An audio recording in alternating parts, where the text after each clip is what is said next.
좁혀갑니다. 불쌍한 사람이 억눌림을 당하고 가련한 사람이 폭력에 쓰러집니다. 악인은 마음속으로 이르기를 하나님은 모든 것에 관심이 없으며 얼굴도 돌렸으니 영원히 보지 않으실 것이다 합니다.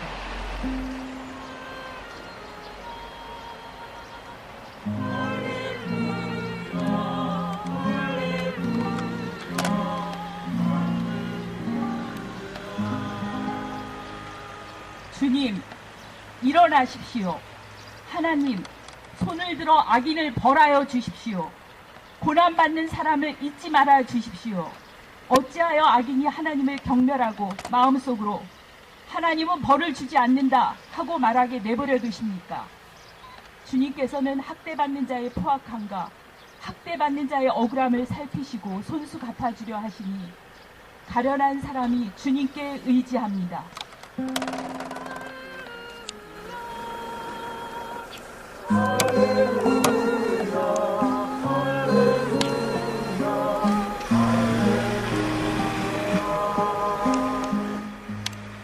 너는 그 죄를 잘 다스려야 한다. 가인이 아우 아벨에게 말하였다. 우리 들로 나가자. 그들이 들에 있을 때 가인이 그의 아우 아벨을 쳐 죽였다. 주님께서 가인에게 물으셨다. 너의 아우 아벨이 어디에 있느냐? 그가 대답하였다. 모릅니다. 제가 아우를 지키는 사람입니까? 주님께서 말씀하셨다. 내가 무슨 일을 저질르느냐? 너의 아우의 피가 땅에서 나에게 울부짖는다. 오늘 읽은 이 말씀, 창세기는 성경에 처음 나오는 책입니다. 계시록은 성경의 마지막 나오는 책입니다. 성경에는 이렇게 처음에서부터 마지막까지 폭력에 대한 평화를 말씀해주고 있습니다. 모든 인간은 하느님께서 다 뜻이 있어서 창조를 하셨고 이 땅에 태어난 이유가 있다고 저는 신앙을 믿으면서 느꼈습니다. 그래서 인간성을 이야기하고 인권을 이야기하고 생명은 소중하다고 이야기합니다. 저는 어떤 이유에선지 모르지만 하느님의 섭리로 이 고항민희 양의 이 사건을 보면서 방송도 하고 인터뷰를 하면서 인간의 탐욕이 끝이 없음을 느꼈습니다. 잘못을 했으면 벌을 받아야 하고 그 잘못된 것이 있다면 바로 잡아야 하는 것이 원칙임에도 불구하고 뭔가 감추기 위해서 한 사람의 인생을 송두리째 망가뜨려 버렸음에도 불구하고 대한송유관 공사 이 거대한 공기업이라고 하는 곳에서조차도 유가족의 슬픔을 알아주지 못하고 자기들의 이득을 방해받을까봐 전전긍긍하며 묻는 것입니다. 오늘도 도로교통법 방해로 경찰서를 갔다 오신 어머님께서는 속으로 무슨 생각을 하셨을까 생각해 봅니다. 말로 다 할 수 없었겠죠. 내 자식이 죽었는데, 그것도 억울하게 죽었는데, 그것을 밝히기 위해서 진실을 알고자 그렇게 헤매셨는데, 진실은 참 어렵게 드러났죠. 대신에 잘못한 이들이 사과를 하지 않고 있습니다. 이것은 인간의 탐욕입니다. 자기가 잘못을 했으면 잘못을 찐다고 바로 잡으면 됩니다. 개인이든 공기업이든 단체건 기업이건 간에 잘못된 것이 있다면 바로 잡으면 됩니다. 하지만 세상은 어찌된 일인지 모르지만 바로 잡으려고 하지를 않고 경찰, 검찰 그리고 이득이 되는 곳들은 다 외면을 합니다. 그래도 이렇게 이 사람을 기억을 하고 이 억울한 죽음을 밝히고자 하시는 많은 분들이 있어서 10주년 내내 이어져 왔다고 봅니다. 앞으로 어떤 일이 있고 앞으로 어떤 해가 몇 년이 걸릴지 모르겠지만 그래도 힘을 내시고 그 주님께서 사랑하신다는 증거라고 저는 봅니다. 이 아름다운 사람들과 그리고 마음이 마음을 너무 다치신 유가족분들이 또 힘을 내셔서 진실을 밝히시고 그리고 힘을 얻어서 꼭 사과를 받게 도와주십시오. 하느님, 예수님, 당신들은 인간을 창조를 하셨다고 하셨고 다 이유가 있고 인간을 사랑하시기 때문에 이해할 수 없는 일들도 우리는 당신을 믿으면서 여기까지 옵니다. 부디 이분들을 도와주시고 좋은 결과가 있도록 좋은 결과를 볼 수 있도록 도와주십시오. 예수님의 이름으로 기도드립니다. 아멘. 우리의 기도를 들으소서. 우리 주 예수 그리스도의 은혜와 하나님의 크신 사랑과 성령의 역사와 감동, 감화, 교통하심이 고 황인이 10주년 추모 예배 자리에 모인 가족, 친지, 교우 모두에게 또 이 죽음을 안타까워하는 모두에게 그리고 송유관 축에 있는 그 사람들에게도 영원토록 함께 하기를 축원하옵나이다.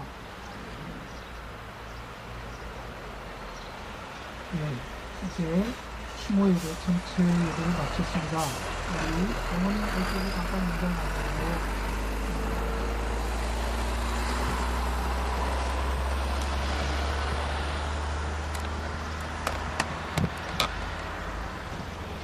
목사님 뵌지 얼마 안 됐는데 이런 자리 마련해 주셔서 너무 고맙습니다. 저희 시대분들 경찰이 수사 잘못했다는 자백을 받아냈고 자인서도 받았고 저한테 메일도 보냈고 또 원주에서 저희 집까지 찾아와서 저를 만나고 갔고 그러고 여기 회사 직원이 고동훈이라는 사람이 처음부터 경찰의 초동수사에부터 제대로 진술을 했으며 제가 이렇게 10년까지 이렇게 뭐 길바닥에 울면서 다니지 않았을 텐데 거짓 진술을 했고 또 법정에서 위증까지 했어요. 그러고는 저는 그 고동훈이를 저희 집까지 불러서 지금까지 있었던 이런 무슨 일이 있었던 거를 다 용서를 하겠다. 진실을 말을 얘기를 해달라. 그렇게 애원을 했었는데도 끝까지 거짓 진술하고 그래서 위증으로 300만원 선고가 됐고요.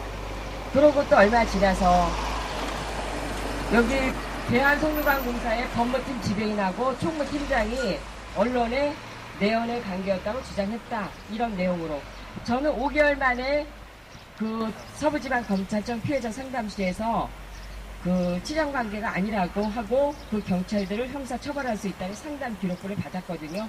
그런데 이 회사에서는 계속 치정사건으로 만들려고 그렇게 계속 노력을 했고 저는 진실을 밝히려고 노력을 했고 그래서 사자 명예훼손으로도 선고가 됐고요.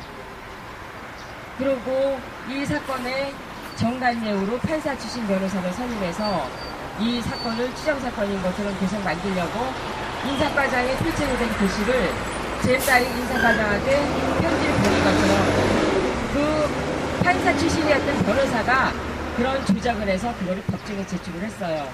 그래서 그 감정을 국가수 감정을 하고 사설 감정까지 해서 그 글씨 필체가 인사과장 필체라는 걸 밝혀내서 또 그 살인자 인사과장의 위증까지 제가 밝혀냈어요.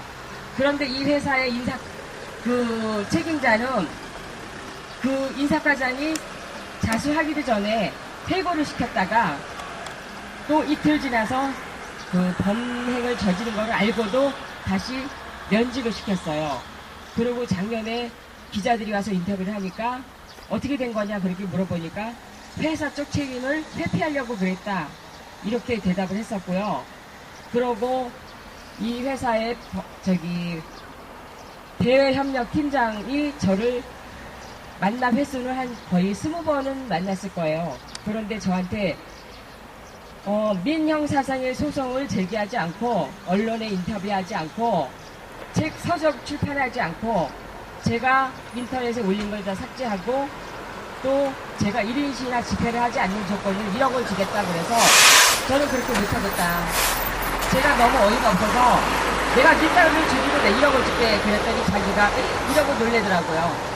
그러고는 아직 거기에 대해서 이렇다 저렇다 소리도 없고 저는 대한송유관 공사에 제가 4가지 요구 조건을 제시를 했어요. 첫째, 4대1 간제의 사과문 게재하라. 그리고 두 번째, 대한송유관 공사 사장 내 딸하고 우리 가족한테 정중하게 사죄하라. 그리고 세 번째는 그에 대한 책임을 져라. 그리고 네 번째는 산재 인정해라. 이렇게 4가지를 제안을 했어요.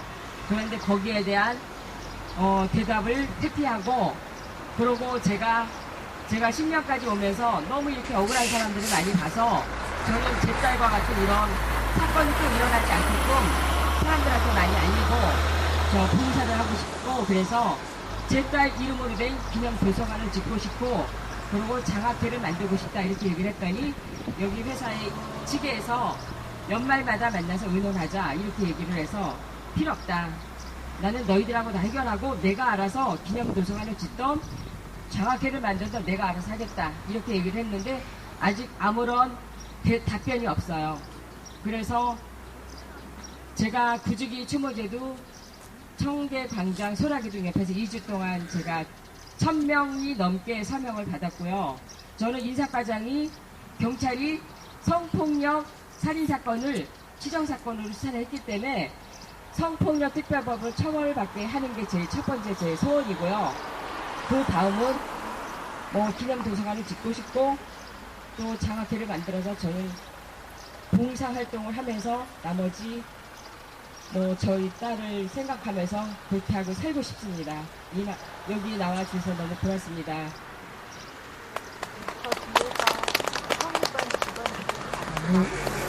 얘기하실 때 지금 음식은 먹을 건가요? 네. 같이 나눌 거죠? 이제 음식을 나누는 시간을 갖죠. 그래서